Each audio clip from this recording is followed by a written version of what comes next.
noma ophawulile. Hey, angazi ukuthi kwenzeka kanjani lokho kwenzakalayo, kodwa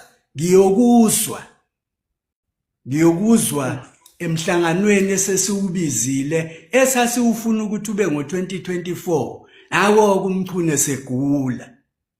Wangabe usahlala ke loyo mhlangano. Sasifune umhlangano namalunga eParliament.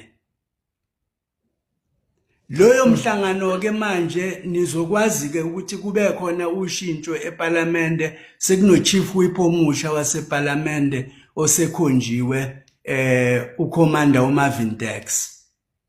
Uyena chief whip omusha wesishamthetho saKwaZulu Natal.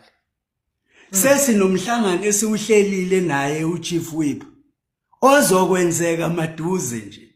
In fact angingasho ukuthi maduze ngoba sebeyawazi. Ngomhla ka13 ngomsombuluko umhla ka13 sizohlangana namalungu eParliament wonke siyokhuluma ngendlela okufanele ngabasebenza ngayo nendlela okungafanele ngabasebenza ngayo.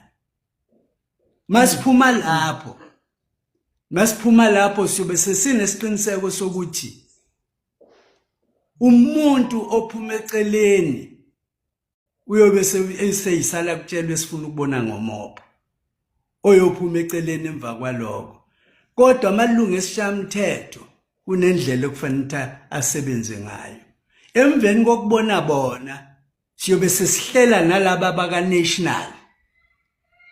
Sesizohlangana nabaka-national nabo sifuna ukukhuluma nabo.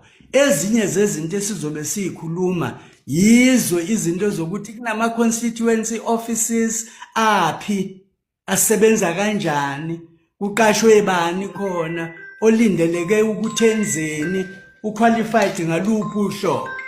Zonke lezi zinto izinto esobe siyixoxa namalunga esishamthetho kuloyo mhlangano. Okungijabulisile ukuthi uSecretary General womkhonto wesizwe uzwakalise ukuba available ukuthi naye azochaza ngezinto ezithinta yena. uTreasurer General womkhonto wesizwe uyobe